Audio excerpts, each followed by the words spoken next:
The House Chairperson.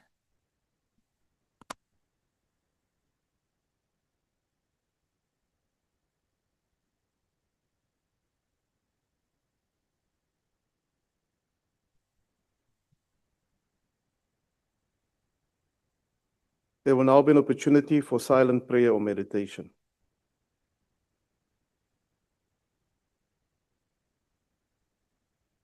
Please be seated.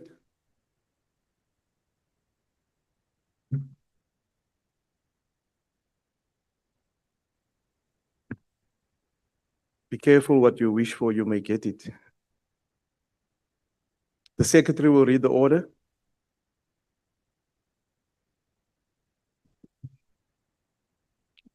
Debate on vote number 23, defense, including vote number 26, military veterans, appropriation bill, Bill 4, 2026. I now call to the podium the Honorable Minister of Defence and Military Veterans to introduce the budget vote.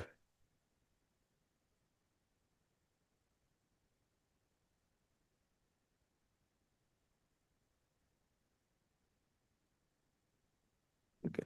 Chairperson, the Deputy Minister of Defence and Military Veterans, chairpersons and members of the Portfolio Committee on Defence and Military Veterans and the Joint Standing Committee on Defence, honorable members. Let me also welcome our newly appointed Secretary of Defence, Mr. Mthimkhulu, acknowledge the Chief of the National Defence Force, the Acting Director General of DMV, chairpersons and executive officers of state-owned enterprises, and distinguished guests. Honorable members, it is important for us to remind ourselves of our core business of the defense establishment and its importance. Because the defense establishment is mandated by the Constitution of the Republic to defend and protect the Republic, its people, safeguard South Africa's sovereignty and constitutional order. So the Department of Defense is located in the medium-term development plan, which continues to provide focus of the 7th administration. So Budget 23 is aligned with the adjusted Department of Defense strategic plan and the annual performance plan for 2026-2027 medium-term expenditure framework. So the Minister of Defense is also guided by the new performance agreement with the President outlining priority commitments aligned to the MDDP. Members, the Department of Defense has received a total budget allocation of 57.6 billion rands. This budget has been allocated as follows. 37.7 goes to compensation of employees, 2.5 to the South African Army, 2.7 to the South African Air Force, 1.9 to the South African Navy, 1.5 to the military services, 4.5 billion to logistics division, and 1.5 to joint operations.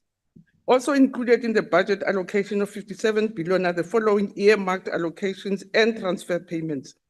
557 million is earmarked for border safeguard and technology. 427 is earmarked for Air Force to maintain the fighter capability. 6.7 million is earmarked for the Navy to repair and maintain the platforms. 80 million is earmarked to provide uniform for military members. 1.5 billion will be transferred to AMSCO. 76 million will also be transferred to the Ombuds. 4 million will be transferred to the Castle Control Board. But furthermore, members, 150 million has also been allocated to the South African National Defence Force to support the upcoming local government elections. Members, South Africa is a democratic state, a regional economic powerhouse, and a technology hub on the continent of Africa. We are also a maritime and trading nation. We are thus affected by and must respond to global economic and security dynamics prevalent across the world, whilst also focusing on our own homeland security. The Cape Sea route, as a shipping route, has assumed global significance as the route to transport economic goods between nations of the world. Increasingly, maritime traffic along the Cape route has heightened both security and economic risk, underscores the need to be comprehensive in terms of our national maritime security strategy. In addition to the Navy's primary function to safeguard maritime sovereignty, it also must support civil authorities in maintaining safety of vital maritime trade routes. So South Africa's maritime geography makes this non-negotiable, and therefore making our Navy a Honourable very Minister. strategic area. Will you just give me an opportunity to hear what the Honourable Reddy has to say? Why are you rising, Honourable Member? Thank you very much, Honorable House Chair. I rise in terms of Rule 83, which reads, a member must, as far as possible, refrain from reading his or her Honourable Member, speech. take your seat. Please take your seat. No. This is serious because Take your seat. we need to hear clearly. what I you're ruled saying. against you. Take your seat. You're not being Take impartial. your seat. If you don't want to accept my ruling, you may leave the chamber. Please continue, Honourable Minister. You should.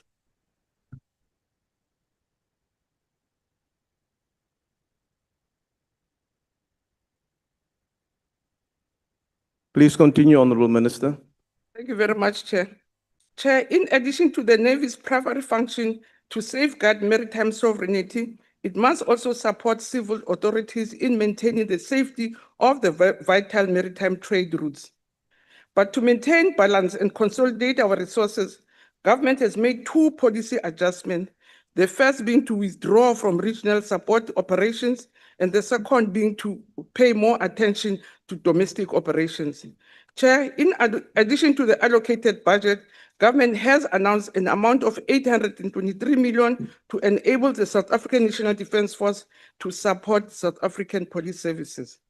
On our plans, Chair, at the core of the defense dilemma lies a fundamental and persistent misalignment between mandate, expectations, and funding. And this is a strategic national concern requiring a structured compact between the strategic intent and fiscal planning sustained over multiple planning cycles. So the strategic work has already been undertaken within the government to restore coherence to defense planning, and the department has completed a series of strategic documents. Together, these represent these represent work to reconnect defense policy, military strategy, force design, force structure, and long-term capability planning to a feasible future plan. An interim force concept was developed against a defense funding level of 1.5%. Consequently, a long-term force evaluation strategy on defense was approved by Cabinet on the 6th of May, and it is awaiting parliamentary processes. With regards to ongoing national disasters such as floods, I can confirm, Chair, that we are working with the Department of COGTA to provide a coherent program, which we will share with our portfolio and Cabinet. Honorable members, border safeguarding. Porous borders do not only compromise the territorial integrity of the state, but it lays a fertile ground for the emergence of several other national security threats, including threats to the economic well-being of the Republic, as well as a discord between the citizens and foreign nationals. This also goes beyond the region, but the continent and beyond. Such will ensure, and such action has to be taken into consideration and something done to ensure safe and legal movement of people in our country. Because border safeguard is a very complex activity which demands a multi-pronged response, because it has to respond to criminal value chains, cross-border syndicates, illicit flows, unauthorized movement, trafficking, logistical staging areas, and the blending of local and international threats. So South African Defence Force, in partnership with the South African Defence Force, in partnership with SAPS and border management, has not merely apprehended individuals, smugglers, it has disrupted transnational criminal value chains, recovered stolen vehicles, contraband, and contributed to the denial of economic resources to organized syndicates. With an intelligence-led driven safeguarding supported by sensors, radars, and UAVs, it allows movement away from traditional patrolling towards targeted and responsive action. And these are very important, Chair, to show that where limited resources are used well, much is being achieved. But we must also admit, Chair, that we have lots of challenges in the department. Our aging and unserviceable fleet of patrol and support vehicles constrains the mobility and endurance. We also have challenges with our short infrastructure forecasts, which infrastructure shortfalls, which remain acute. The South African Air Force provides essential support not only to border area safeguarding, but also to disaster aid relief, search and rescue, reconnaissance, and rapid development. Helicopter numbers and serviceability are inadequate as we speak to sustain rapid response across domestic and national security tasks. Radar and air traffic controls infrastructure also need more resourcing and upgrading. I can also refer to the dockyard that we have challenges which have reached a very critical point. Essential equipment and port infrastructure continue to deteriorate and need to be repaired or replaced. In this regard, the South African Navy, the South African Air Force, and AMSCO are hard at work to remedy this. But Chair, despite all these challenges, we have recorded some successes. The SAS Amatola has just completed a long-range deployment to India and participated in Exercise Milan 2026. The acquisition of 3 multi-mission inshore patrol vessels has also enabled coastal patrol activity. Multilateral anti-piracy skills have also been exercised and developed. So the subsequent port call in Shanghai marked a notable diplomatic milestone. We need to also state that these kinds of exercises are an integral part of furtherance of our defense military diplomacy across the world, wherein we have a memorandums of understanding across the globe, including multilateral bodies, and in furtherance to the defense diplomacy. Chair, we want to announce that we'll be hosting our biannual African Aerospace and Defense 2026 from the 16th to the 20th of September this year. This is a prime exhibition which showcases South Africa's defense industry and partner nations. Of importance during this event is also the program which brings young people from across the country to expose them to careers in the aerospace and defense environment. Honorable members, the department carries a personal structure that the budget does not sufficiently fund. Numerous engagements are taking place with National Treasury to find a solution to this funding conundrum. But as part of our regenerating strategy, the department will pursue a gradual increase in the number of military skills development systems recruits within the funding limitations of the budget constraints. But in line with the RDP, Reconstruction Development Act of 1996, which advocates for the establishment of a national youth service, the South African Defence Force has been identified as a lead partner in the war against youth unemployment with other government departments and private actors through the South African Service Institute. Honorable members, the department has accepted the ministerial policy of putting the soldier first, which includes ensuring soldiers are properly equipped with uniforms, boots, protective gear, and habitable facilities, catering for the needs of all, including women, soldiers, and persons with disability.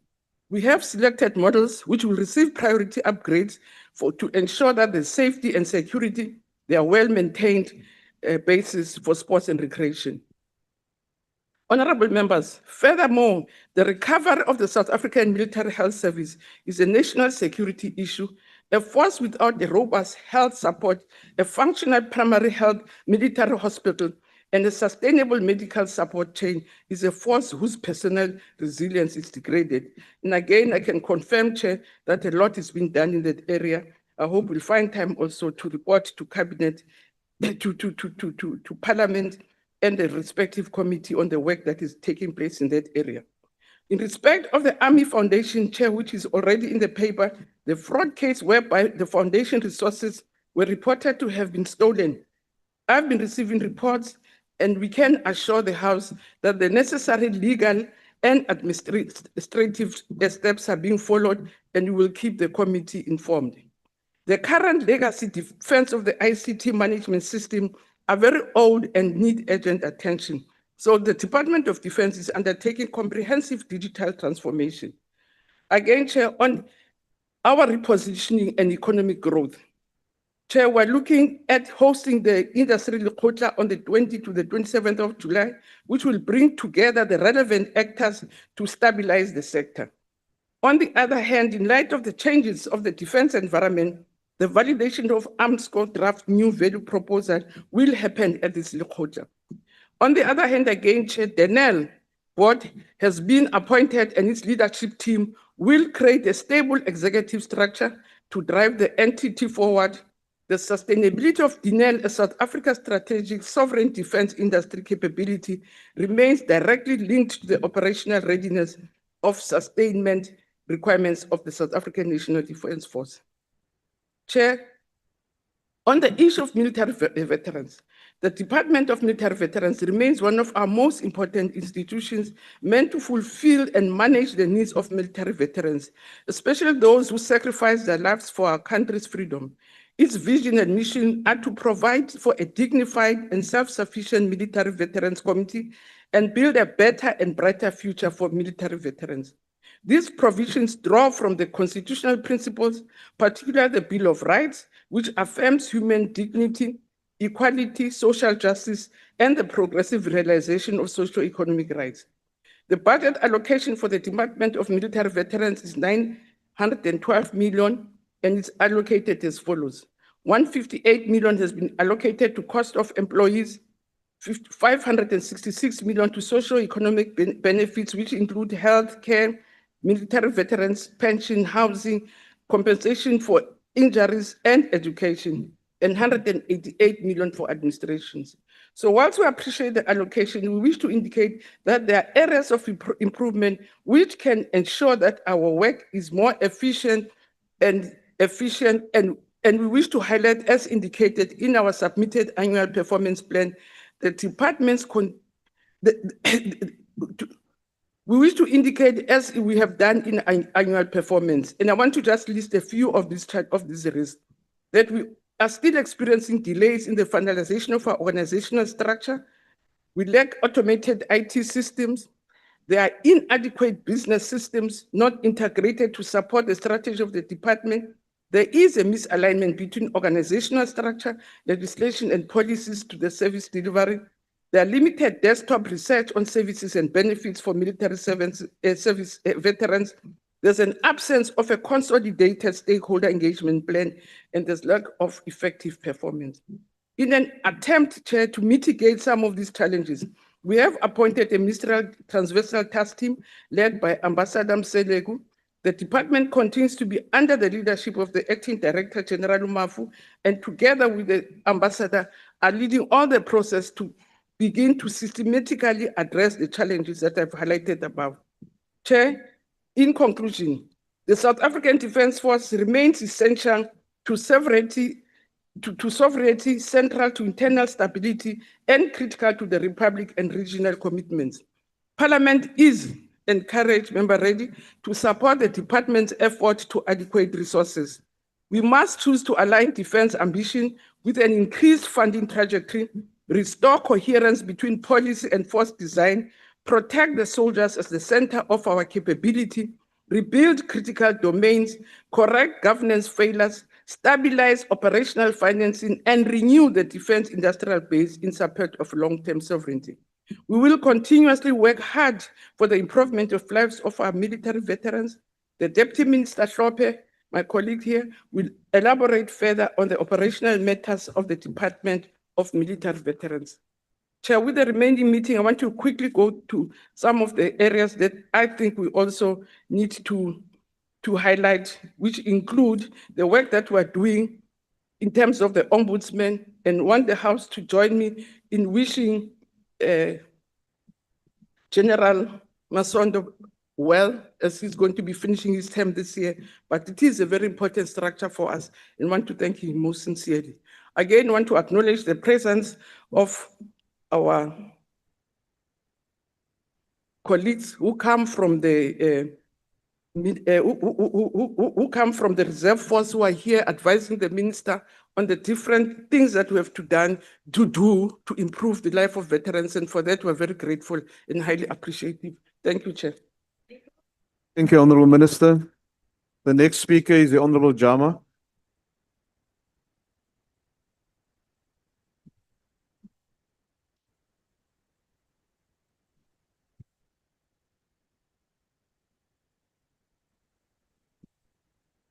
Honorable House Chairperson, honorable members, peace-loving South Africans. Our Constitution reminds us that national security must reflect the resolve of South Africans to live as equals, to live in peace and harmony, to be free from fear and want. That constitutional responsibility rests heavily on the shoulders of the South African National Defence Force. Today, the SANDF continues safeguarding our territorial integrity, protecting our borders, participating in peacekeeping missions on the continent, and supporting internal stability operations under difficult and evolving conditions. These responsibilities are not symbolic. They are essential to the sovereignty, stability, and security of the Republic.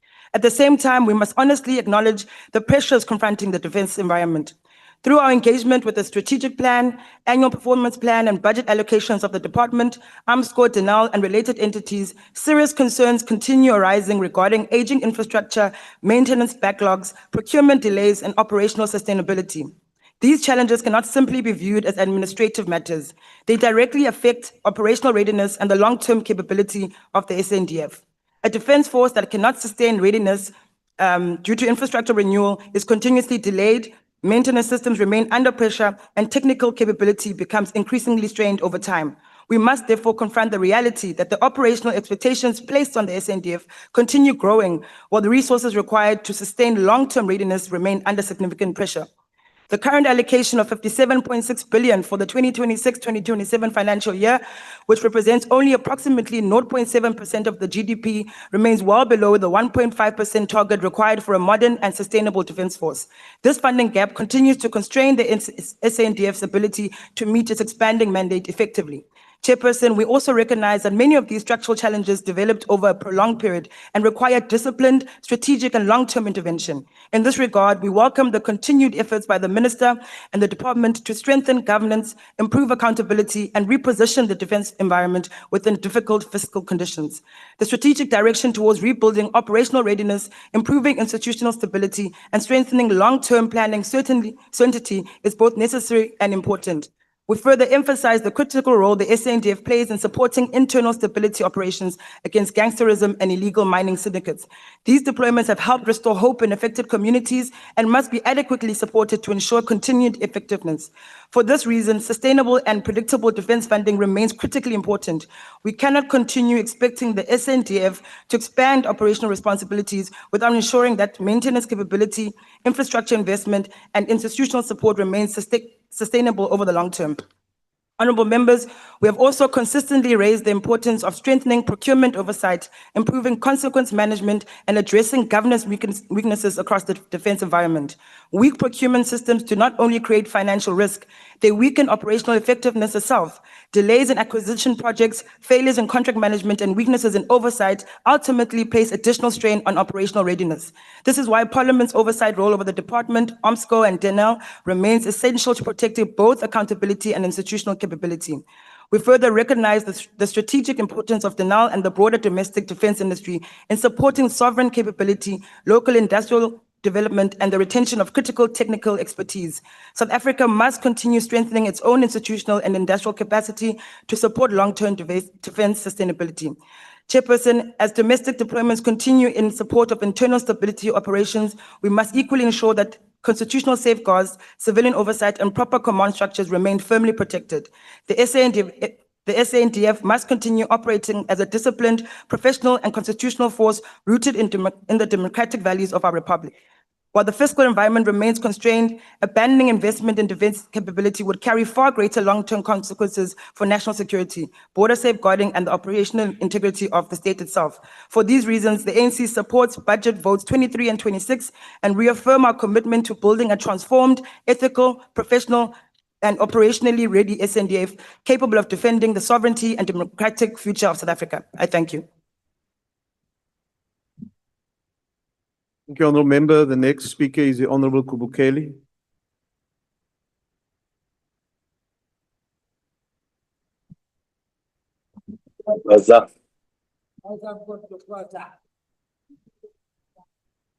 Honourable Chairperson, honourable members, while military background is not a constitutional requirement for the executive office dealing with the defence and military veterans, but when political decisions undermine combat readiness, capability, or discipline, and amount to a direct failure of constitutional duty, everything begs for scrutiny. The President has failed his most basic constitutional obligation to ensure continuity of command. The failure to appoint a chief of the SANDF and a Director General for the Department of Military Veterans is not an administrative delay. It is a dereliction of executive responsibility with direct national security consequences. This is not administrative oversight. It is institutional sabotage. One of the most crucial arms of the state is being run without accounting officers, without strategic leadership, and without constitutional stewardship. Honorable Chairperson, the pattern of this rot is monotonous throughout my presentation. For instance, the Military Veterans Act is unambiguous when it declares that the South African National Military Veterans Association is the statutory National Military Veterans Association. Sections 5, 7, and 8 are not optional. Any verification, policy, or benefit process that excludes SAMVA is unlawful, illegitimate, and unconstitutional. A department that refuses to comply with its own legislation is not exercising discretion. It is defying Parliament. The amended Act and benefits regulations may authorize a means test, but authorization does not equal constitutionality. The benefits threshold is irrational, outdated, and indefensible.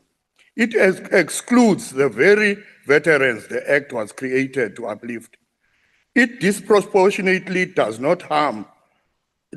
harm to former freedom fighters, those who spent decades without pensions or formal employment.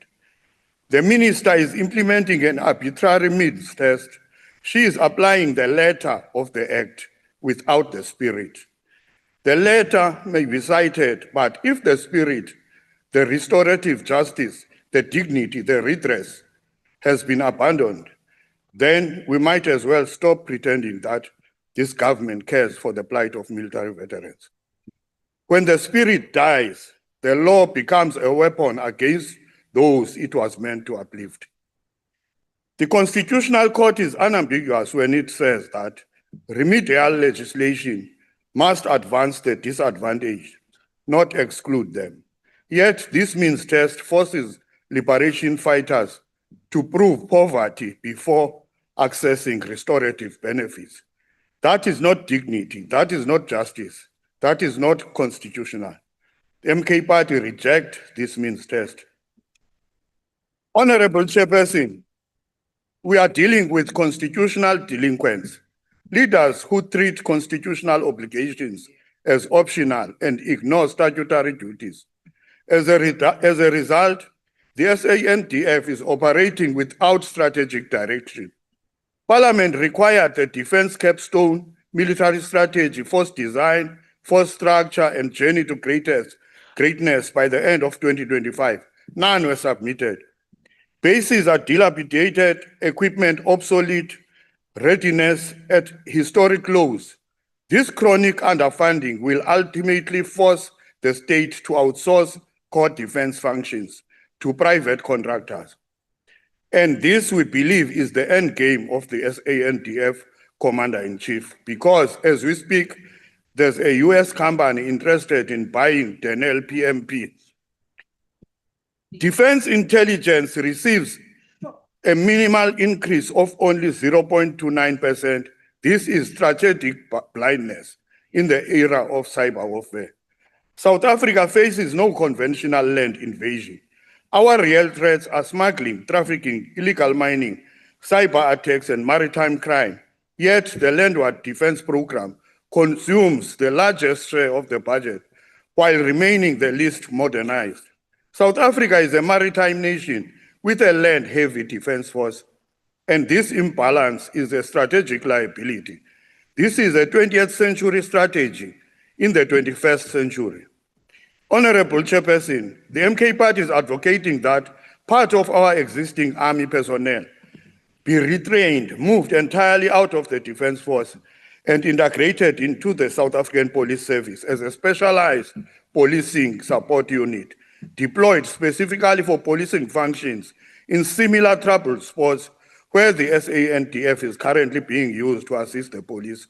That will afford the Navy the opportunity to recruit Marines, that is the amphibious infantry, to patrol our 3,000-kilometer coastline. Marines offer dual domain capability. Infantry does not. The Eastern Cape has 800 kilometers of coastline, yet no naval base, no marine unit, no permanent patrol. Our economy is maritime. Our vulnerabilities are maritime, and our future prosperity, oil, gas, fisheries, offshore minerals, and protection of undersea data cables is maritime. Yet the South African Navy remains underfunded, under-equipped, and unable to meet its sea hour targets. Honorable Chairperson, government has repeatedly claimed that Denel has been transferred to the Department of Defense, yet Denel remains funded under Vote 26, not Vote 23. Denel was transferred in policy but not in law, in intention but not in budget, in rhetoric but not in the PFMA. This fragmentation is a national security risk. The delays in the arms core acquisition and procurement processes must be fixed. Yes, rigid processes are a necessity, but they must be on time, in time, all the time, as the motto of arms core says. The Air Force is not a luxury. It is a pillar of national security. No credible maritime security posture exists without airlift, surveillance, reconnaissance, and rapid response. Honorable Chairperson, the MK Party wishes to place it on record that the austerities in the budget of the defense and military veterans are a risk that cannot be reversed because the defense budget, all the time there are cuts, all the time there are cuts, and our defense force is suffering. Our support for this budget vote, that is budget vote 23 and 26, are conditional.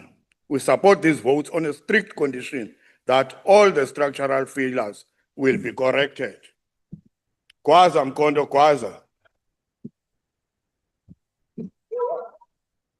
The next speaker, all the honorable members, the next speaker is the Honorable Shelembe.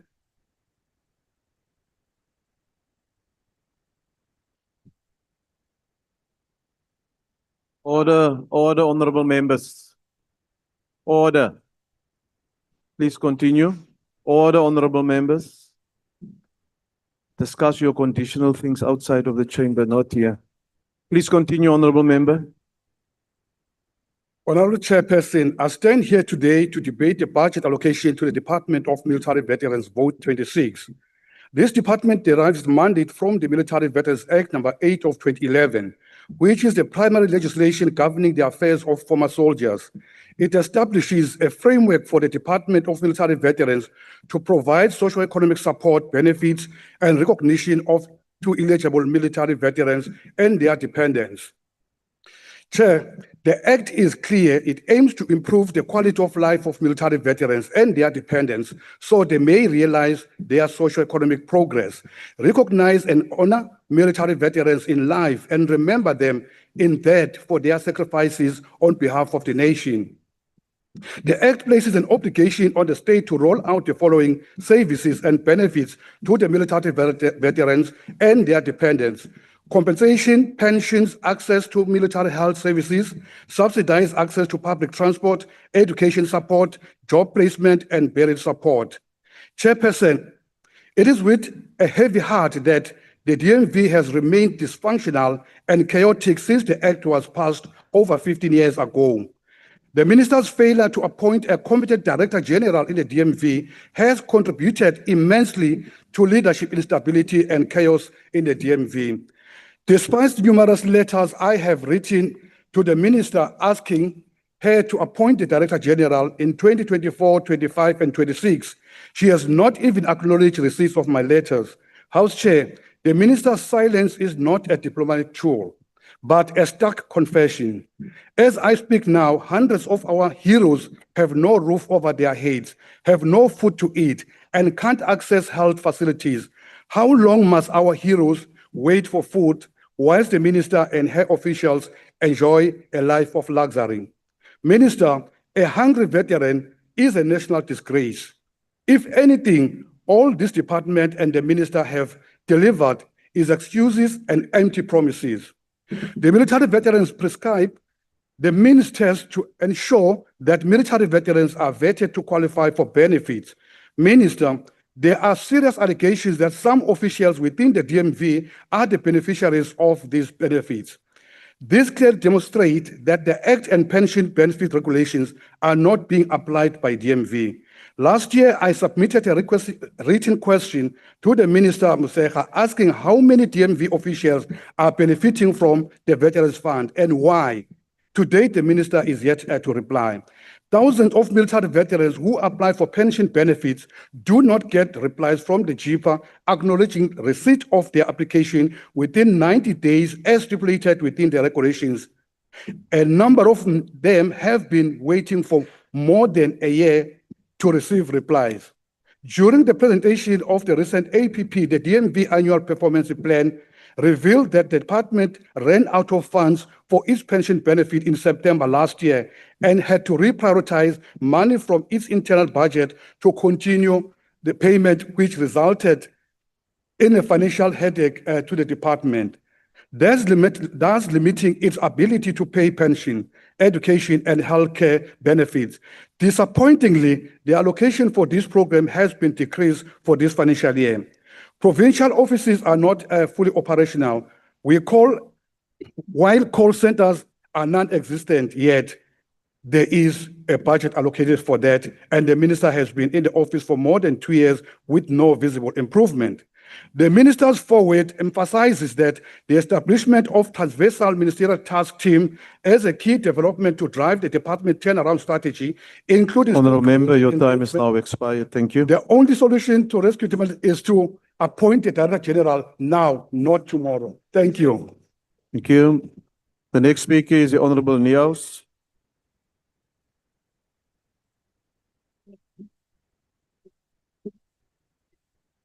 Honourable House Chairperson, honourable members, the economic freedom fighters rises to reject, in the strongest possible terms, votes 23 and 26.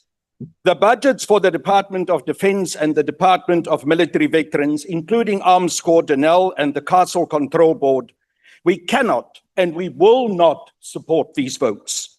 These budgets represent not mere fiscal failure, but a deliberate, managed decline of our national defense capability and a shameful betrayal of the men and women who sacrificed everything for South Africa's liberation. Let us be clear about the facts staring us in the face from the documents before this Honourable House. The 2026-27 allocation for the Department of Defence is only 57.6 billion. A nominal decrease from last year and a real-term cut of over 5.6%. Defence spending remains stuck at a pathetic 0.7% of GDP. This is not austerity. This is national suicide dressed up as fiscal prudence. The SANDF is in the throes of collapse. 8 billion rand in maintenance backlogs, unfunded capabilities across air, sea and land, and yet more unauthorized expenditure looming on compensation of employees. Meanwhile, the Department of Military Veterans is in terminal decline. Program 2, responsible for housing, pensions, healthcare, and counseling, has been slashed by 39.4 million, an 11.35% real cut. Housing targets have collapsed to a mere 450 houses over the past 3 years. The database remains fraudulent and incomplete. Pensions collapse mid-year. The Director General post has been vacant since December 2024, while the Acting Director General clings to the office despite serious allegations of mismanagement and corruption. This is not consolidation. It is an abandonment of our military veterans. The rot runs deeper. Arms Corps' corporate plan exposes shocking procurement failures that reek of corruption and incompetence. Project Tutel, that was supposed to have delivered a new hydrographic survey vessel, remains stalled after nearly 10 years, with a hull and fittings barely 60% complete, despite billions spent through endless variation orders. The SAS Isandlwana frigate refit is long overdue, and the Arms Corps dockyard in Simonstown is in chronic collapse. Low bids followed by massive variation orders have become the standard corrupt practice. This is not procurement, this is looting. Denel, our vital state-owned defense industrial asset, continues its chronic crisis with operating losses exceeding 600 million annually, catastrophic revenue shortfalls against every plan, and the bulk of its 5.2 billion recapitalization squandered on legacy debts rather than genuine growth, confirming the EFF's outright rejection of its failed corporate plan and budget. At the same time, we are asked to rubber stamp 4 million from the cash-strapped SANDF budget to the Castle Control Board, a 359-year-old symbol of colonial invasion and black subjugation. This is ideological betrayal. Every rand spent on this colonial relic is a rand stolen from soldiers and veterans. The EFF has long demanded radical transformation of the defense sector. The so-called Journey to Greatness plan will remain empty rhetoric unless it is properly costed, has proper timeframes and implementation, and is fully funded. Without increasing the defense budget to at least 1.5% of GDP, there will be no genuine modernization, no youth rejuvenation of the force, and no real industrialization of the defense sector. We in the EFF are patriotic fighters for a sovereign South Africa. We insist on a professional, combat-ready SANDF that secures our borders, combats crime, syndicates, and illegal mining, protects national key points, and contributes to genuine African unity. But above all, we insist on an SANDF that actually cares for its soldiers and veterans. We cannot tolerate senior officers living in luxury while the rank and file endures squalor, while veterans die in poverty, and while procurement scandals enrich the connected few. Honorable members, the EFF therefore rejects votes 23 and 26. We demand the immediate redirection of resources towards genuine military modernization, veteran welfare, forensic audits, and all irregular procurement and those responsible for it must be held accountable. Military veterans and serving soldiers deserve radical economic transformation, not managed decline. Aluta continua. The next speaker is the Honorable Nkosi Kebekulu.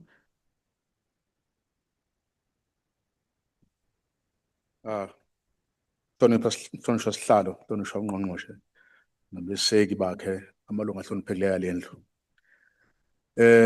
Nhlonishwa sihlalo, ukhona yini ongasho ngokuyiqhenya athi siphephile ezweni? Uma igebengu zikwazi ukungena emphandweni weyikhali, webiwe ibhamu namabhomu. Mihla namalanga imibiko yabezindaba ibika ngokubanjwa kwenkunzi imoto ithwala imali, ziqhunyiswe ngeziqhumane namabhomu. Kuzoyithatha isikhathi noma iminyaka eminingi iNingizimu Afrika ukuba itakulwe kulobo bugebengu ngale nkohlakalo. Honorable Chair, a cable defense force is not a luxury. It is a constitutional necessity.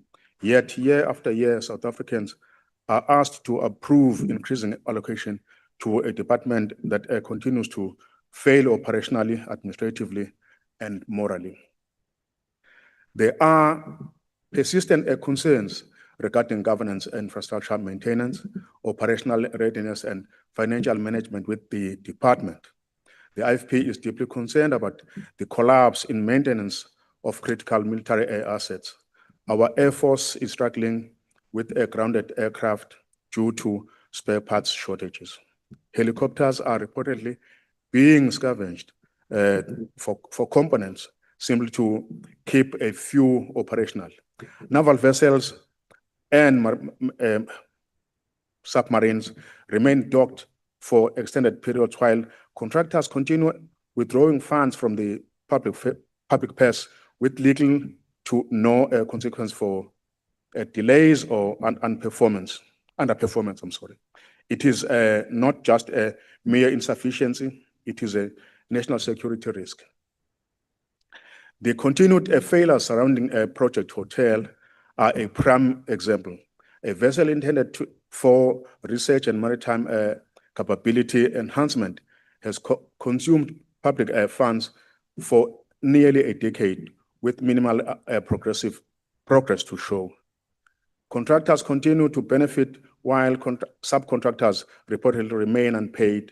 This reflects a culture of weak oversight and failure by entities such as AMSCO to enforce accountability. The IFP further notes with concern the growing allegations of cadre deployment, political connected appointments, and institutional decay within the security cluster. South Africans are witnessing the consequences of a weakened governance structures. The poor state of military facilities is another failure of the department. Military hospitals, including the dire state of the one in Pretoria, continues to deteriorate. Soldiers and veterans are expected to serve their country while living in unacceptable residential conditions. Even more concerning are the report that some SANDF members are forced to purchase their own uniform and attire due to supply failures within the department. The department equally continues to fail many who once defended this nation. Veterans still struggle to access housing, healthcare, education opportunities, and administrative assistance. South Africa requires a defense force that is professional, well equipped, accountable, and capable of protecting our borders. But this cannot happen while corruption, procurement failures, and poor consequence management continue unchecked. The IFP supports the defense capability that serves the people with honor, professionalism, and integrity, not weakened by mismanagement and political interference. It is in this spirit of hopelessness that we support vote 23 and 26. I thank you, Chair. Thank you, Honourable Member. The next speaker is the Honourable Van Wyk.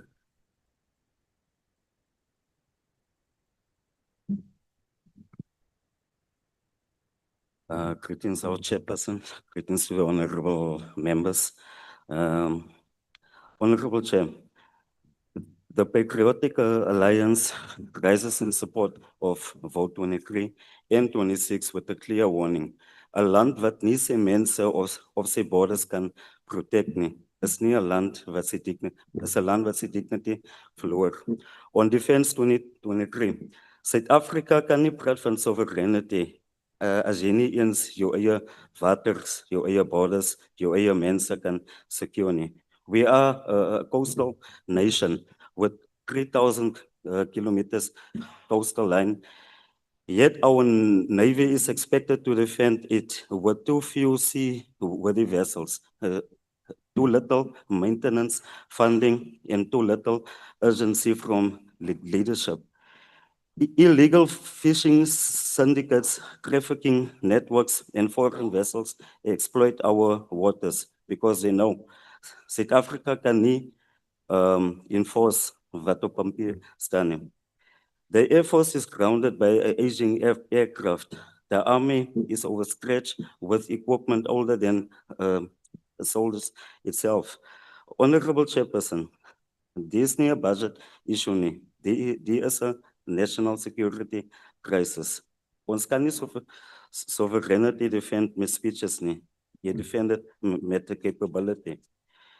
The Patriotic Alliance therefore asked the Minister, what is the concrete plan to restore naval readiness? What are the timelines for vessels, refurbishment, and acquisition? How will this department ensure that South Africa is not reduced to a spectator in its own territorial waters? Chairperson, a nation that forgets its veterans, forgets its history. Honorable Minister, today the Patriotic Alliance acknowledges the SAKaka, whose members have been overlooked for far too long. Hulle het gedien, hulle het gesacrifice, hulle verdien beter as die administrative chaos wat hulle nou kry. En Chair, hoe lang moet hierdie mense nog wag vir dignity wat lankal hulle sinne is? These are men and women who served, who sacrificed, who carried the weight of this country's conflicts on their backs. Maar vandag moet hulle beklei vir benefits, vir healthcare, vir housing, for recognition. The department has failed to deliver consistent, dignified, and lawful support. Veterans wait for years for pensions, housing, medical support. The SAKaka in particular has been sidelined despite their service and despite their legal standing as recognized veterans. Honorable Chair, the Patriotic Alliance says every veteran, SANDF, MK, APLA, SAKaka, deserves dignity, fairness, and equal treatment. Veterans must not be used as political tokens. Veterans must not be divided by history. Veterans must not be punished because departments cannot get their house in order.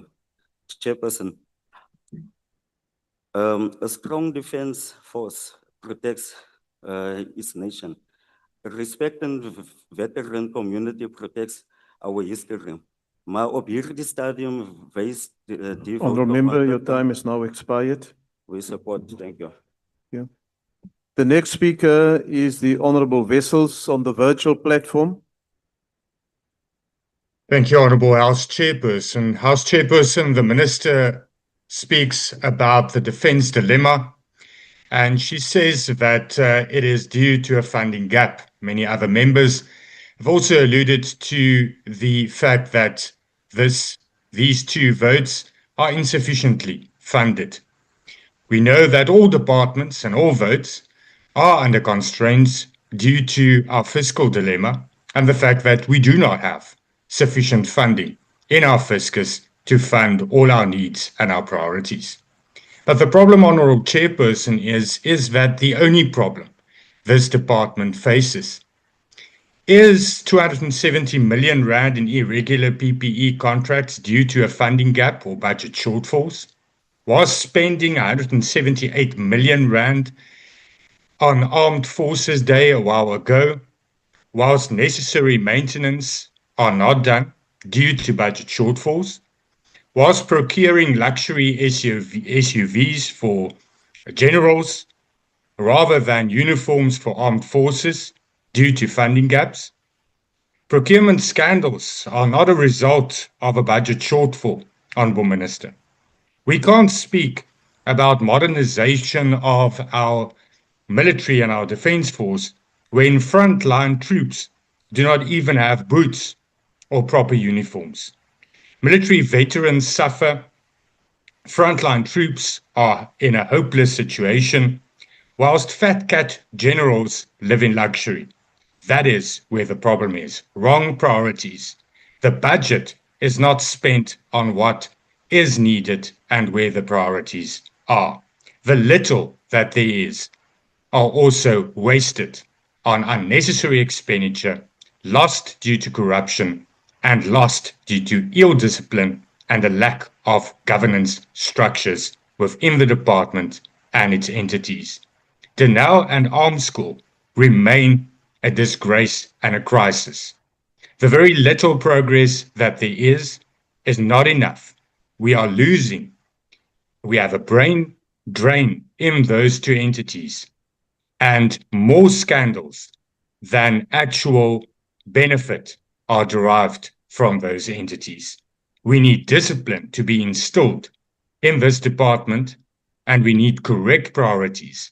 The money that is appropriated here must be spent on protecting our sovereignty, protecting our borders, and enabling our troops to do what they are there to do, not for generals to act in their own interest, in their own luxuries, and remain fat cats while South Africans are suffering. We need better discipline. I thank you, Honourable House Chairperson. Thank you. The next speaker is the Honourable Ngobeni.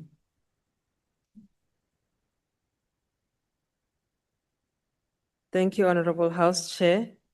Perhaps let me begin by acknowledging our Defence Force. We salute you absolutely. Honorable House Chair, today South Africa faces three undeniable defence failures. A defence force that is being stretched far beyond its constitutional mandate, a military leadership crisis driven by chronic underfunding and political neglect, a military veterans who continue to be abandoned by the government they once served. Despite the repeated deployment of soldiers across our country, communities plagued by gang violence, organized crime, and porous borders continue to suffer with little meaningful improvement.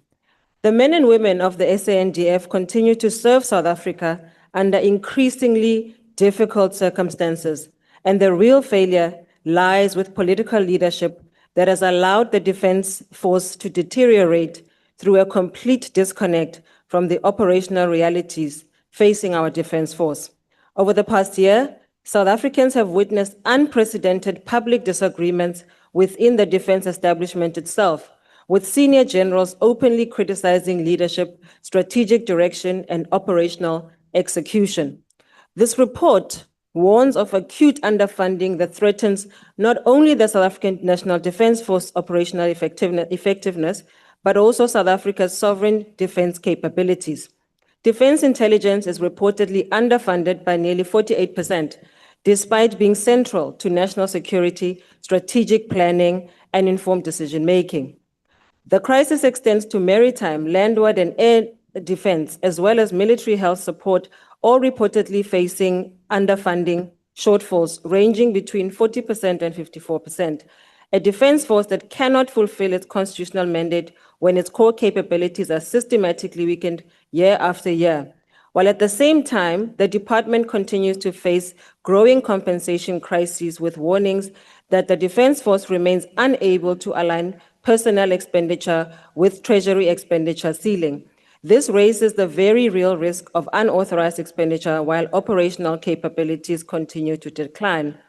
The South African National Defence Force is being increasingly called upon to compensate for failures elsewhere in the security cluster.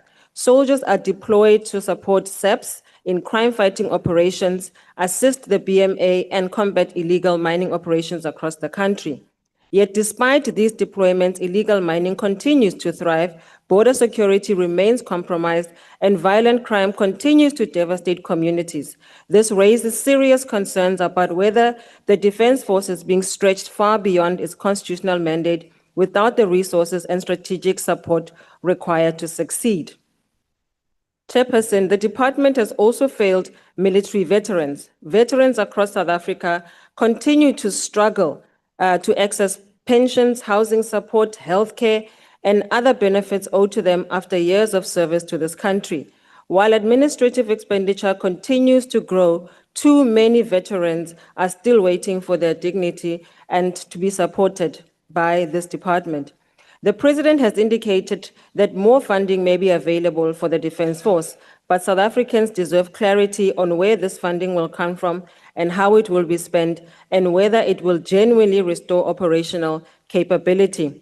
Throwing money at a broken system without reform is not resolving the crisis. And so as Action SA, we do not support these votes while the department continues to fail both serving soldiers and military veterans. I thank you. Thank you, Honourable Member. The next speaker is the Honourable Deputy Minister of Defence and Military Veterans.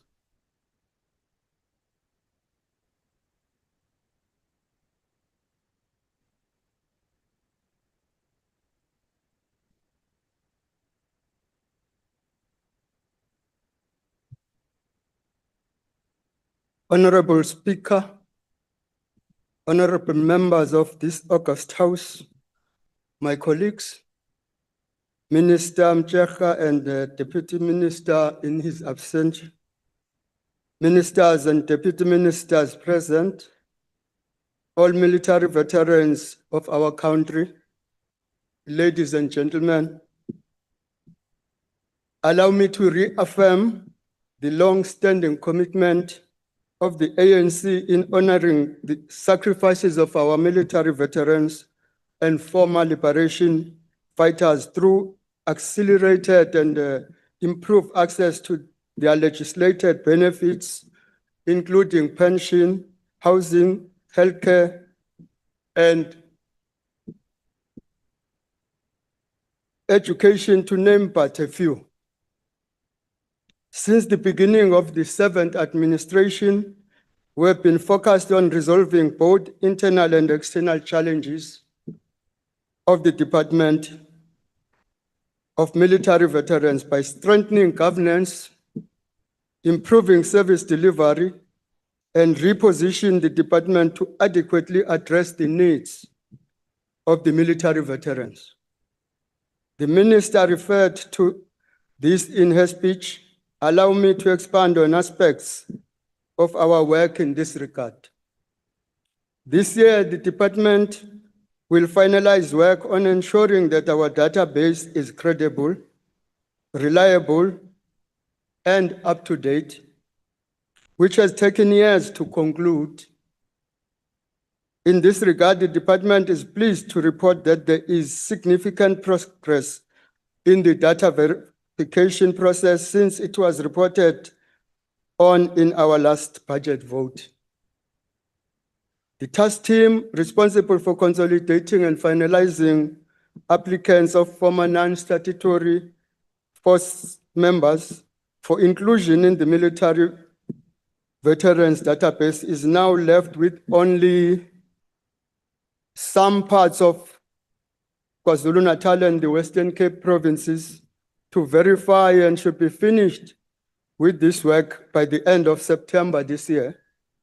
Similarly, we have requested the team from Treasury that is working with the departments to identify and get rid of ghost workers to start working in the Department of Military Veterans to cleanse our database of people who are there fraudulently, while also assisting us identify those who should not be receiving benefits from the DMV as they do not qualify. We are also reviewing the manner in which we deliver services to military veterans. The Department of Military Veterans does not deliver services directly, but works through other line function departments where service delivery is located. This sometimes creates a challenge for the department, as it is required by this parliament to quantify its deliverables as performance indicators. While it does not actually control the quantity to be delivered per annum, the department, in conversation with the DPSA, is therefore investigating ways in which it can improve its coordination function to ensure that the relevant departments deliver service to the veterans. For example, the department is working closely with the Department of Human Settlements to quantify the need for housing among the most vulnerable in order to develop an integrated plan for the delivery of houses that will not be dependent on plans for the delivery of RDP houses by each province, but will have its own program and timeframes, which will be agreed upon between the two departments and supported by Treasury. The department is also investigating ways in which it can use the limited funds effectively and efficiently to address the most vulnerable military veterans. It does not make sense to pay pensions to people who are working for government and are contributing to the pension fund, and to others who take a pension payout. And then when that is finished, they come back for the pension from the Department of Military Veterans, which happens currently. While there are military veterans out there who are destitute and have never ever had any source of income. In this regard, we are strengthening our regulations to spell out clearly how the means test will apply to each category benefits, and have thus far issued new regulations of burial support and pensions. Others will follow soon, Madam. Honorable Speaker, the department is aware that there are military veterans that are waiting to apply for education bursaries to continue their studies as well as educate their children.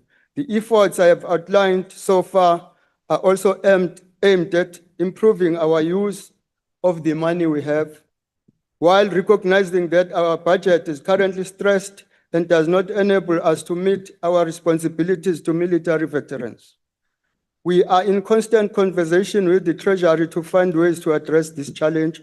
At the same time, the department is also looking at mechanisms to deliver quality healthcare to military veterans while keeping escalating costs which are not affordable.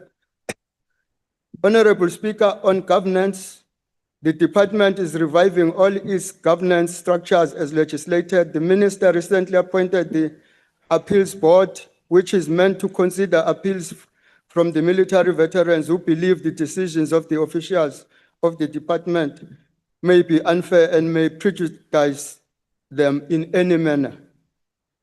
This committee has already undergone orientation and will begin its work soon, especially to attend to a backlog of appeals that have been waiting consideration for some time. Honorable Similarly, Deputy Minister, your time is expired. Thank you. Thank you, Speaker. The next speaker is the Honorable Plaatjes.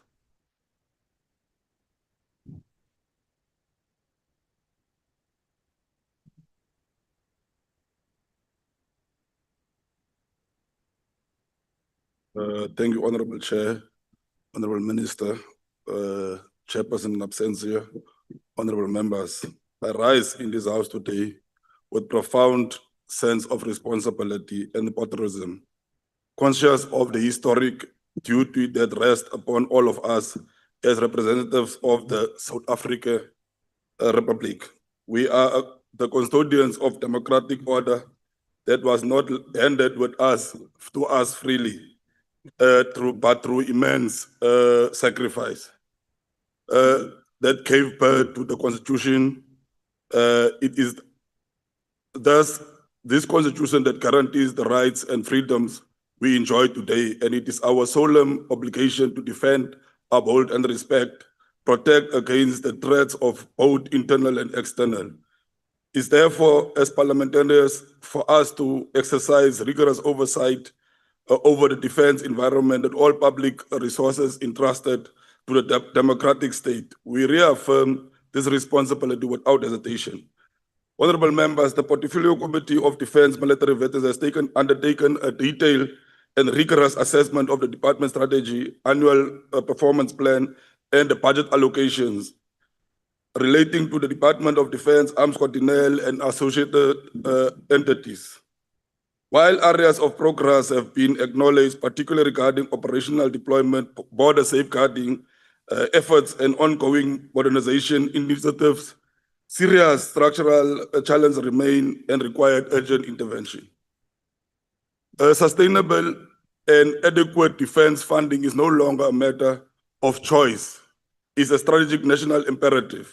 The current allocation of approximately 57.6 billion, representing a real-term decline and remaining at roughly 0.7% of the GDP, is insufficient to sustain the constitutional and operational obligations placed upon the South African National Defence Force. We cannot continue to expect the SANDF to defend our sovereignty, protect our borders, participate in peacekeeping missions, respond to natural disasters, combat transnational organized crime, and support domestic stability operations while we reduce its real operational capacity year after year.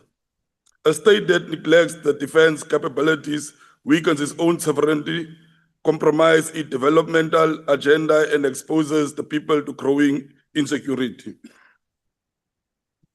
Therefore, an urgent need for the engagement between the Department of Defense, National Treasury, and the Presidency is needed in moving the South Africa towards a strategic benchmark of 1.5 GDP. Defense capabilities must be understood as not an expensive alone, but as an investment in sovereignty, peace, economic stability, and democratic resilience.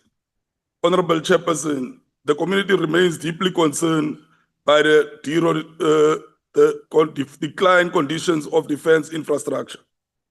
A defense force operating with outdated infrastructure and constrained resources cannot effectively respond to the evolving security threats of the 21st century. At a time when wealth warfare and security threats are increasingly shaped by cyber warfare, the modernization of the South African National Defense Force is therefore not optional. It is essential for the protection of our national interest and democratic stability. Honorable members, we must equally intensify our procurement oversight, strengthening governance systems, and decisively confront corruption across the entire defense environment. Corruption within institutions responsible for national security is not merely financial misconduct, it is a direct assault to our sovereignty and security of the Republic. AMSCO, DINEL, all entities within the defense environment must therefore lead by example to clean governance. The revitalization of the NEL and the broader defense industrial base remains strategically important not only for national security, but also for localization and local industry. A matter of increasing national importance required careful parliamentary oversight is the deployment of the South African National Defence Force members in support of the South African Police in internal stability operations. Across parts of our country, particularly in the Western Cape, communities continue to suffer Honourable Member, your time has expired. We support this budget.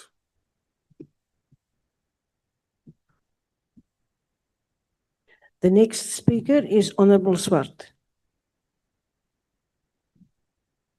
Thank you, Chairperson. Chairperson, the ACDP rises in this budget vote, fully cognizant of the severe financial constraints facing the SANDF. And this is nothing new. We have lamented this for many, many years. Yet our voices and those of the Defence Force, the officers that are here, their cause have largely fallen on deaf ears. And yes, we need to address irregular and wasteful expenditure, but the SANDF's operational condition is now critical. The Navy operates one of 4 frigates, and yes, it was excellent to see the SS Amatola traveling internationally. One of 3 submarines. The Air Force keeps only a handful of Gripen fighters and Oryx helicopters, while most of the C-130 transport aircraft are grounded. The Army's infantry combat vehicles and trucks, many are over 30 years old, have poor operational rates. Yet in the midst of this picture, the SANDF is expected to fulfill its constitutional mandate, protecting the sovereignty of the country, being deployed on peace missions, and now more recently, assisting in flood-ravaged areas, assisting the police in fighting crime and gangsterism, illegal mining, and patrolling porous borders. And this they do despite severe financial constraints. And we, as the ACDP, we salute the men in uniform. But at the end of the day, we as Parliament continue to wring our hands when we have the power to pass the budget. It is shameful that men and women in uniform are expected to offer the supreme sacrifice when we are not given sufficient budgets.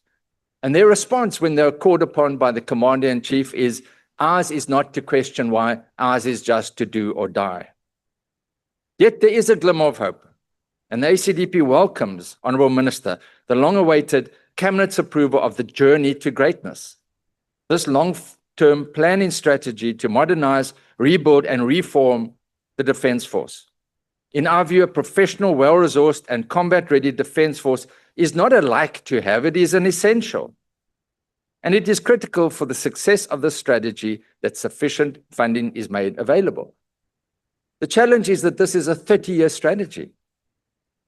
And it can't be like the 2015 Defence Review that was drafted but just gathered dust.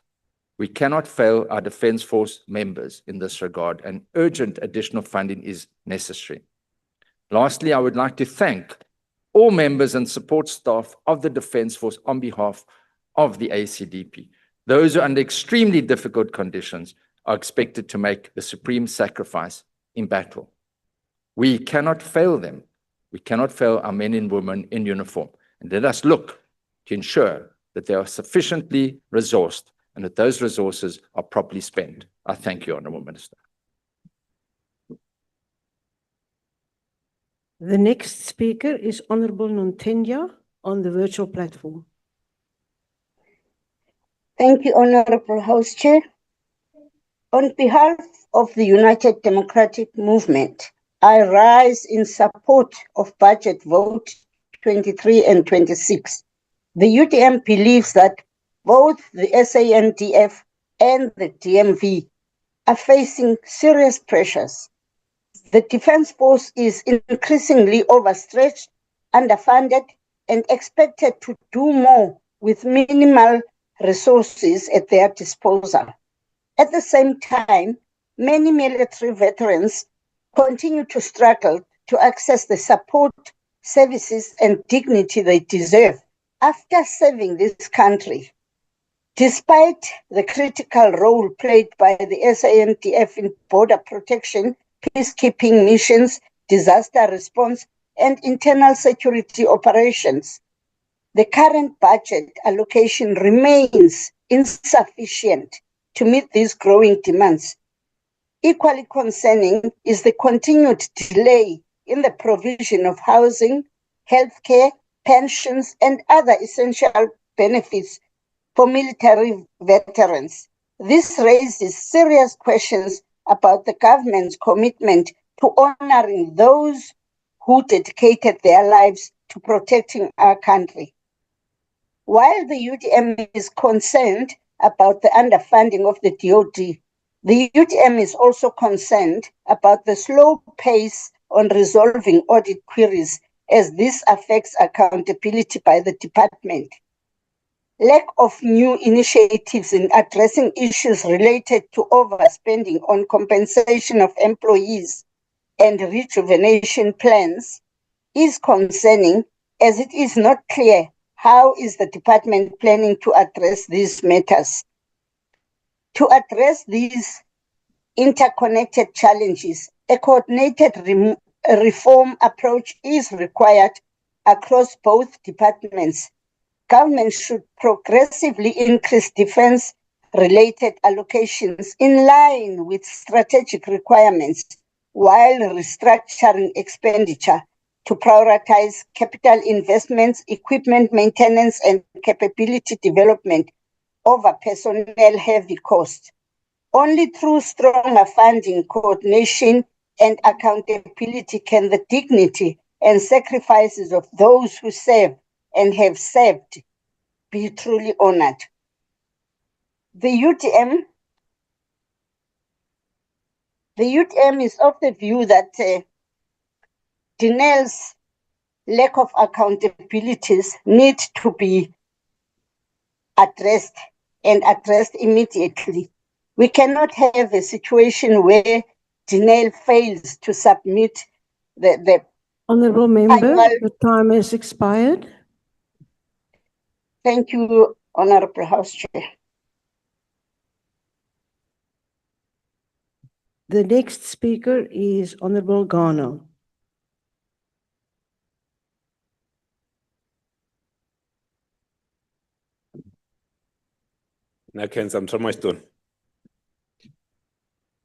Minister, During the Easter weekend, I attended the Rand show with my 10-year-old son.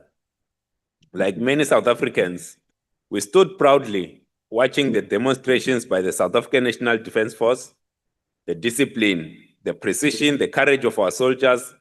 It reminded us that this country still has men and women willing to defend its people with honor.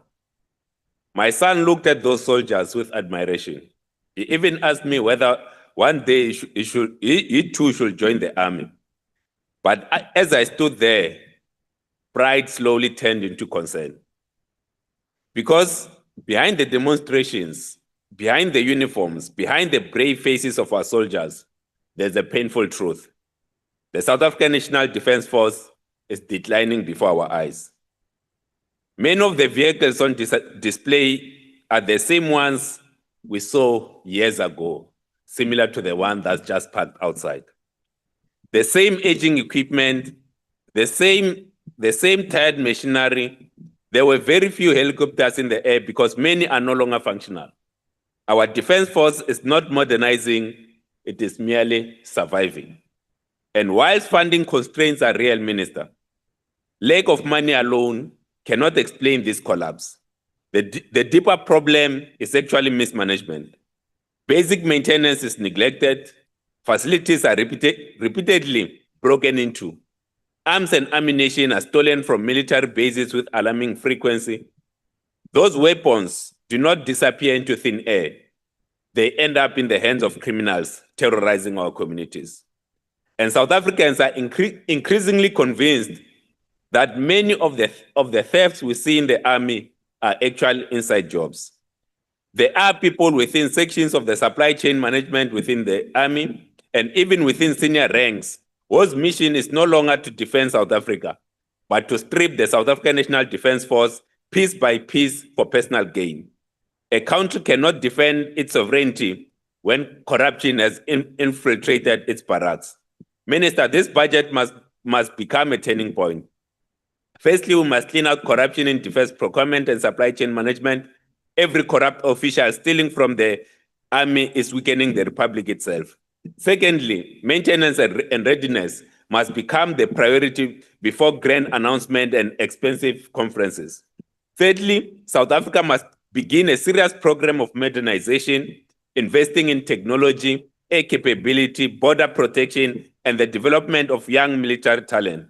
Because the greatest threat to our defense force today is not a foreign arm, it is a decay from within. And as I left the Rand show asking myself, when my son turns 18, will there still be a capable South African defense force worthy of his pride, his service, and this nation's Honourable trust? Member, your time has expired.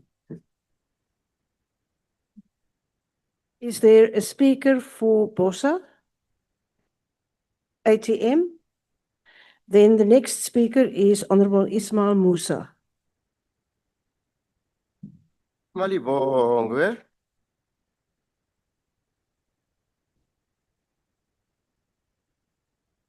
In the name of Almighty, the most gracious, the most merciful, I greet this House and all our beloved fellow South Africans in the name and prayer of peace, and to our Honourable Minister of Defence and Military Veterans. We are proud of our military veterans. Al-Jamaa rises on the debate and supports votes 23 and 26 of the defense and military veterans. We acknowledge the importance and the important role played by the men and women of the South African Defence Force in protecting our sovereignty, assisting during disasters, securing our borders, and contributing to peacekeeping missions across the African continent. However, while we salute their sacrifices, we must also confront the harsh realities facing many of our military veterans today. Far too many veterans continue to struggle with housing, healthcare, access to benefits, and economic opportunities. Those who once served this nation with honor should never feel abandoned or forgotten. Al-Jamaa believes that caring for our veterans is not charity, it is a national responsibility and a moral obligation. We therefore call for greater efficiency, transparency, and accountability in ensuring that benefits and support reach every deserving veteran without unnecessary delays and bureaucracy. We further urge that our defense capability be strengthened responsibly, while always promoting peace, diplomacy, and African unity over conflict and aggression. South Africa must continue to be a voice of peace, justice, and humanitarian values, both locally and internationally. As we debate this budget, let us remember that true national security is not only measured by military strength, but also by how we honor those who sacrifice for our democracy and our freedom. Honor our veterans, defend our nation, a strong defense with dignity for every veteran, peace, justice, and support for all those who served. Malibongwe! I thank you.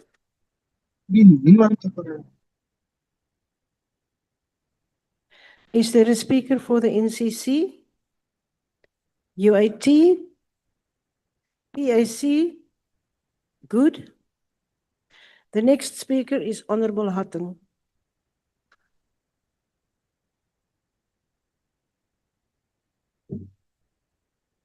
Agbare huisvoorsitter, minister Motshega, generaals, honor offisiere. South Africans are repeatedly being told that the SANDF is on a journey to greatness.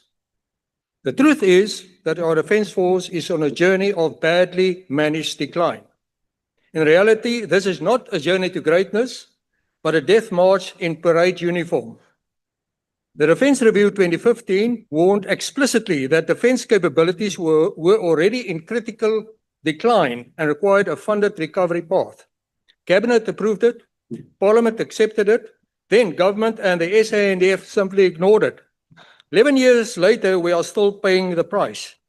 The Air Force cannot fly properly, the Navy cannot sail properly, Army cannot deploy properly, military health is under severe strain, border safeguarding is underfunded and failing. South Africa now has a defence force increasingly unable to safeguard our sovereignty on land, at sea, or in the air. SANDF has vacancy levels of 30% in aircrew, 27.5% in nursing, 46% in engineering. That is not transformation, it is institutional collapse. Yet, nearly two-thirds of the defence budget is swallowed by compensation of employees. In 2024-25 alone, cost of employees overspent by 2.5 billion, while flying hours, sea hours, maintenance, ammunition, and training were cut. The minister speaks of modernization. Our soldiers need boots and uniforms and equipment before PowerPoint presentations. Sailors need working ships, pilots need aircraft that can actually leave the ground. When Cuban technicians are brought in at exorbitant cost to perform maintenance that their own skilled people are begging to do, and government presents that as a glaring success, it shows how far our standards have fallen. Maintenance is not an achievement. It is the minimum requirement of a functioning military. Leadership is not about announcing plans, it is about making hardest decisions. Instead, we are giving another secret plan called Journey to Greatness, while the approved defense review was never implemented.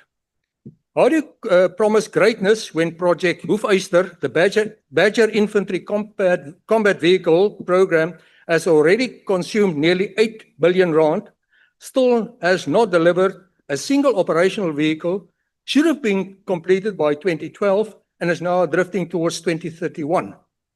How can we speak of renewal when Project Hotel, the hydrographic survey vessel, announced in 2017 at 1.8 billion for delivery in January 2021, is now heading towards 2031 after burning more than almost 3 billion, and it's just still an empty hull, while frigates and submarines continue waiting for critically overdue midlife upgrades. That is not renewal. It is decline dressed up as progress. How do we ask for trust when accountability is absent? And how do we speak of discipline when there are serious allegations that instructions from the President as Commander-in-Chief were ignored? During the exercise War for Peace, serious concern emerged regarding Iran-linked participation and whether an instruction for the President to terminate that involvement was disregarded. If the Commander-in-Chief issued an instruction and senior military leadership failed to carry it out, this is not a mere administrative matter. It strikes at the heart of constitutional authority. Section 202 of the Constitution is clear. The President exercises supreme command of the Defence Force. The Minister initially promised a board of inquiry with an outcome within 7 days. Where is that report? Instead, the process shifted from a promised ministerial inquiry to vague references to a presidential commission with no transparency, no accountability, or any timeline. South Africa cannot afford a defence force where instructions from the Commander-in-Chief are treated as optional. Then there's the SA Army Foundation. This should protect soldiers' welfare. Instead, we now face reports of FSCA fines of 40 million rand and persistent allegations that foundation money was used to settle the personal accounts of generals and senior officers. If hard-working soldiers' money was diverted to pay private bills of generals, that is not just corruption, it is betrayal. Betrayal of trust, betrayal of service, betrayal of every soldier standing on the border while senior elites help themselves. The message is simple. For the ordinary soldier, sacrifice, hardship, and declining conditions of service. For senior leadership and political office bearers, blue lights, red carpets, golf days, and gala dinners. The contradiction is destroying morale, credibility, and trust within the Defence Force. The Minister should now answer. Who authorized this? Who benefited? How much was involved? What recovery took place? Who was suspended or charged? When generals use soldiers' money to settle their own accounts, morale collapses faster than the SANDF's already failing operational readiness. Then there is the NEL. The NEL should be a strategic defense asset. Instead, it has become an international embarrassment, failing to deliver on prepaid contracts. 5 consecutive disclaimer audit opinions. 5 years where the Auditor General effectively says the books cannot be trusted. Missing records, weak controls, no consequence management, repeated bailouts with little proof of recovery. That is not recapitalization. It is state-funded survival attempt without any reform. Armed Corps faces delays, procurement failures, and project overruns, from Project Hotel to the growing Milkor tender controversy, while Parliament is expected to oversee plans built on unfunded assumptions. The real crisis in defense is not only money. It is leadership, the refusal to prioritize, the refusal to restructure, the refusal to hold people accountable, the refusal to tell South Africans the truth. The DA believes South Africa needs a defense force that can defend, not a ceremonial force, not a paper force, a real defense force. That means honest budgeting, structuring reform, professional leadership, consequence management, and restoring combat capability. South Africa cannot defend sovereignty with speeches, and Parliament cannot keep funding failure and call it stability. The SANDF does not need another slogan. It needs leadership. And Honourable House Chair, right now, that is exactly what we do not have. I thank you.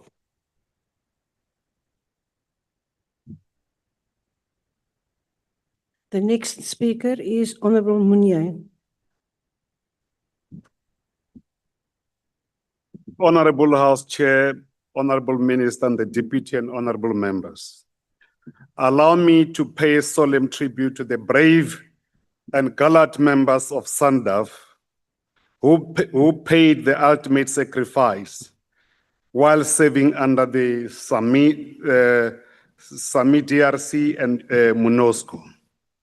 Their courage, discipline, and unwavering commitment to peace, regional stability, and the defense to humanity shall forever remain etched in the proud tradition of SANDF. I respectively dedicate the debate to their memory, honor, and sacrifice. The African National Congress rise in support of the budget vote 23 and 26 because we understand that the capable defense force is not a luxury for a sovereign democratic state. It is a constitutional fundamental necessity. The budget allocation are critical instrument for the Department of Defense and military veterans to fulfill the constitutional mandate of defending and protecting the Republic, safeguarding its territorial integrity, preserving its constitutional order, and protecting its people as envisaged by the Constitution and the Defense Act. It is our collective responsibility to resolutely protect the state authority. The budget vote is not merely about the expenditure lines nor the financial allocation. It is about safeguarding the constitutional democracy. It is about protecting the national sovereignty. It is about securing peace and stability in our region on the African continent. It is about defending the gains of freedom. And it's about honoring the service and sacrifice of military veterans who contributed to the liberation of this country. House Chairperson, the central question before this House is, what kind of the state are we building and what kind of security architecture is required to defend our democracy?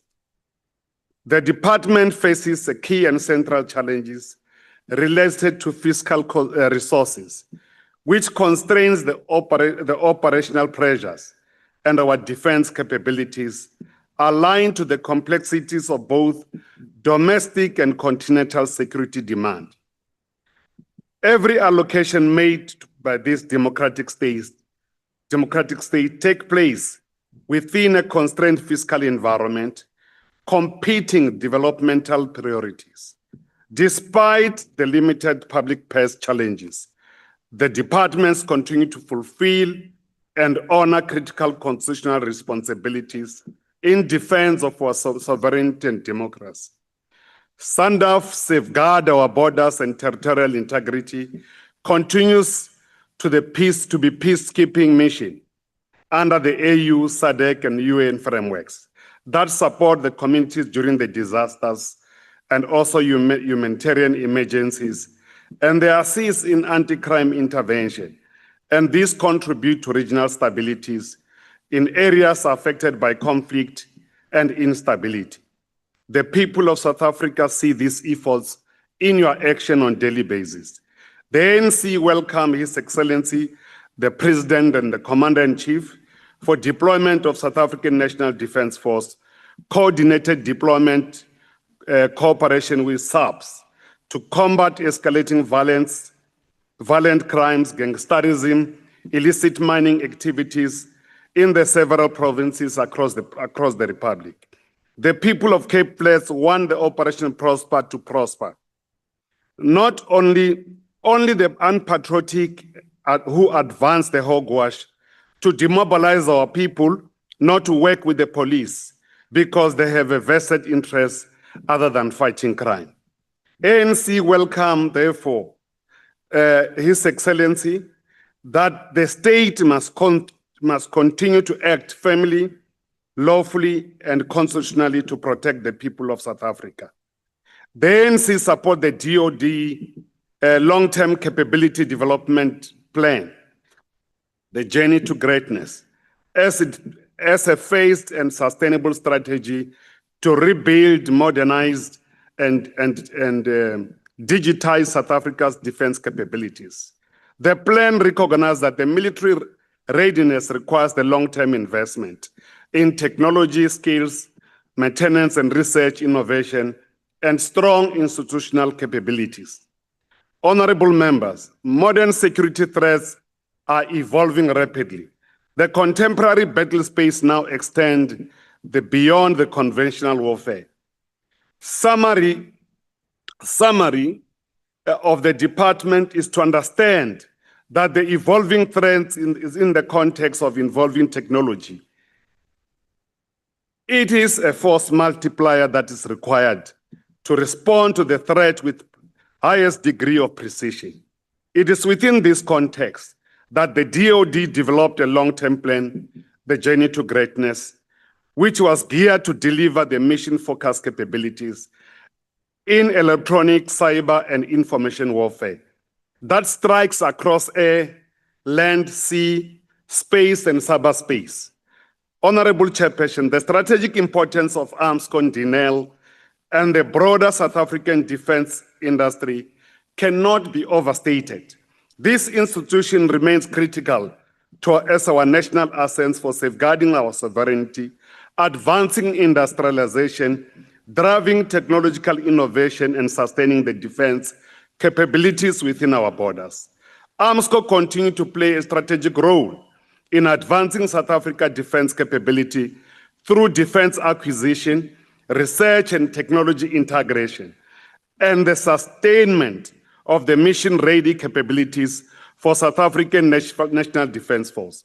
Equally, Dinel remains a critical asset that provides advanced manufacturing, aerospace, missile technologies, defense systems, precision engineering, and the specialized technical expertise that are necessary and essential for national security and strategic autonomy. They serve as a catalyst for defense industrialization to strengthen the country's defense capabilities. SANDF continues to play an important supporting role in safeguarding our borders and supporting our national stability. Border security is not xenophobia. It is an internationally recognized function of every foreign sovereign state. Integration of the BMA into defense could be a strategic imperative for the border security. We resolutely support the clearing call of one castle board and one management as part of the heritage resource of historical significance, such that they generate revenue to maintain this heritage site from generation to generation. House Chairperson, the matter of military veterans deserves a special and urgent attention. The democracy we enjoy today was not free. The democracy we enjoy today, it was not free. It was won through sacrifice, struggle, imprisonment, exile, and resistance. Many military veterans dedicated their youth, their families, and in many cases, their lives in the liberation of this country. It is therefore, Honorable Minister, unacceptable when the veterans experience delays in benefits, house support, healthcare access, education assistance, pension administration, and other forms of support owed to them by a democratic state for which they sacrifice so much for. The ANC support the ongoing efforts to stabilize and strengthen the Department of Military Veterans and to improve the governance systems, eliminate administrative failures, enhance verification, and restore the dignity to veterans and their dependents. House Chairperson, accountability must remain a central democratic governance. Where there's a weaknesses, Honorable Minister, there have to be consequence management. However, oversight must never descend into a political sensationalism, as we have seen by other two honorable members who always reserve their comments in committees. And I thought today they will reserve their speech for other day. So therefore, there is a difference between principal oversight and reckless institutional destruction. We must avoid creating a false impression that South Africa is defenseless or incapable of protecting the constitutional order. Such narrative can weaken the investor confidence. The ANC support this budget. Thank you.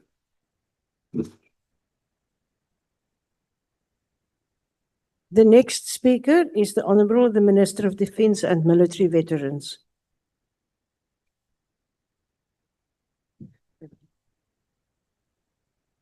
No, thank you very much, Chair. Let me also thank the members who participated in the debate and should indicate that they will not be able to respond to all inputs. And it's not out of disrespect, but because of time, and therefore will not be able to take all the points that are there. I'll pick up a few.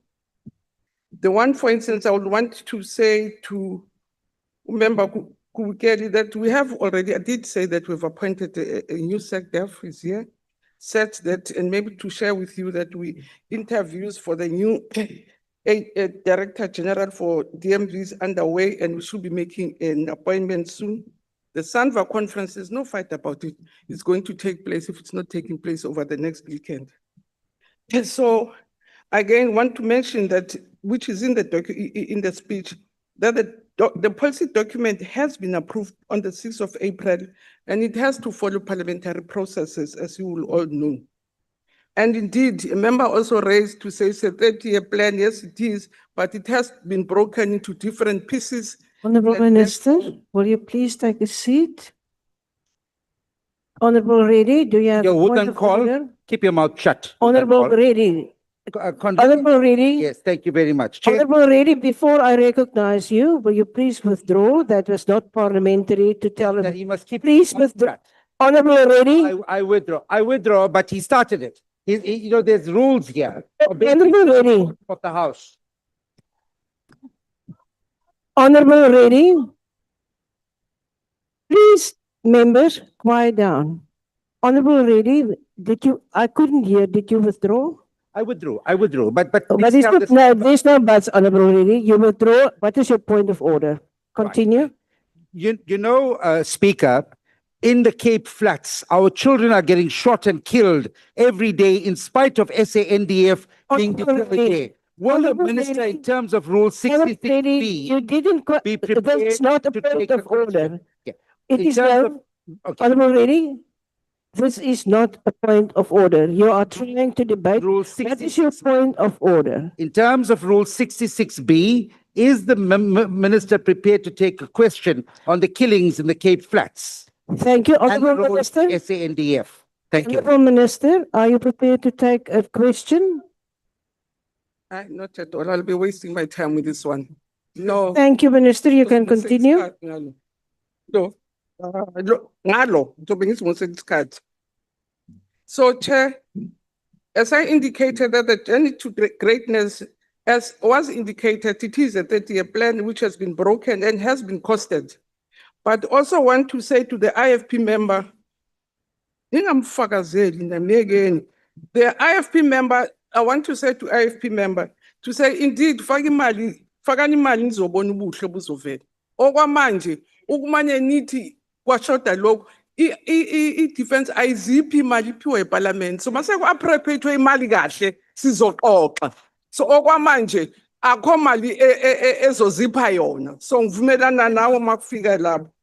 So we will publish the speech on our website for members to appreciate what we are doing. Again, because of time, I was not able to read all the points, so we will get it on the website.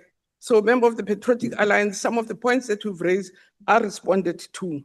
And as I said, to blame the department for underfunding, I don't know what that it means, raised by Parliament.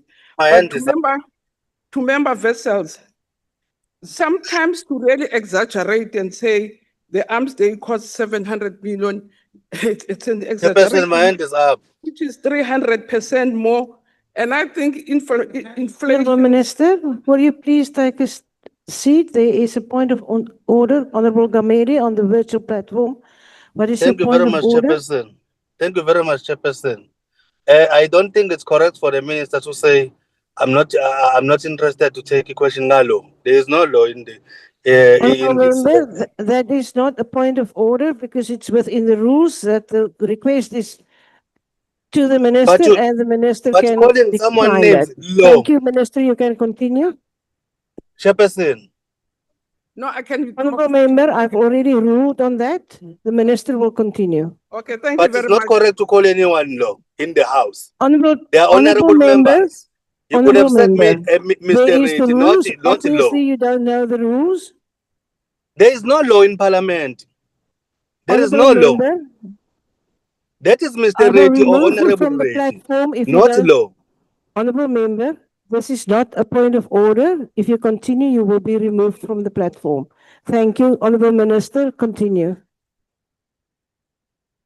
So, Chair, to continue, I really want to say to Mr. Vessels that to really raise points and exaggerate and make distortions, for me, tantamount to misleading the House, because the point was saying that it's 700, I think it's a problem. And Chair, I also want to agree with the ACDP member that, as I say, strategy has been divided into different phases. Again, when we start publishing it, the member will see that. Again, in the speech, we have reflected on the auditing and on the other concerns which are legitimate about our disclaimers, about qualified reports, and did say what we are doing in correcting that process, that matter. DM Holomisa is leading and addressing the concerns both of the AG, but also findings from different agencies. And again, to Member Hatting, I fully agree with you that we do need a defense force that can defend its people, different from the one that used to hunt its people, make them as their key targets, and kill leaders like Abo Goniwe, hunt them, if a flag plus. So agreed that we really need a defense force that defends, not the one that kills.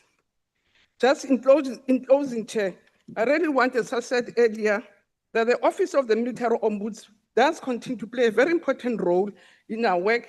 And I want to take this opportunity and members to join me to thank the Military Ombuds, Lieutenant General Vusi Masondo, whose term of office comes to an end this year, October, but also want to thank Ombud Advocate Simpiwe, who's already left.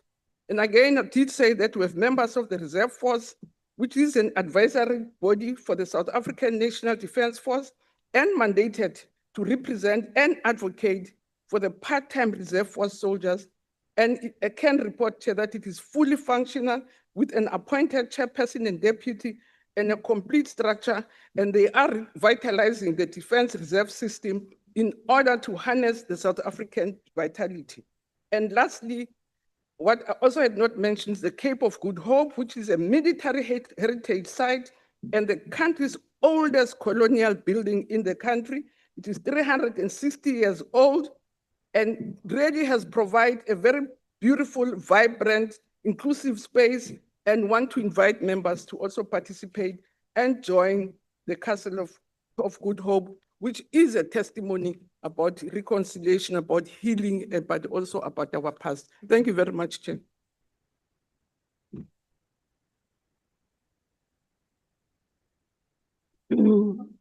Members are reminded that the cooperative government budget vote number 3, including the traditional affairs budget vote number 15, will take place in the Good Hope chamber at 2 o'clock.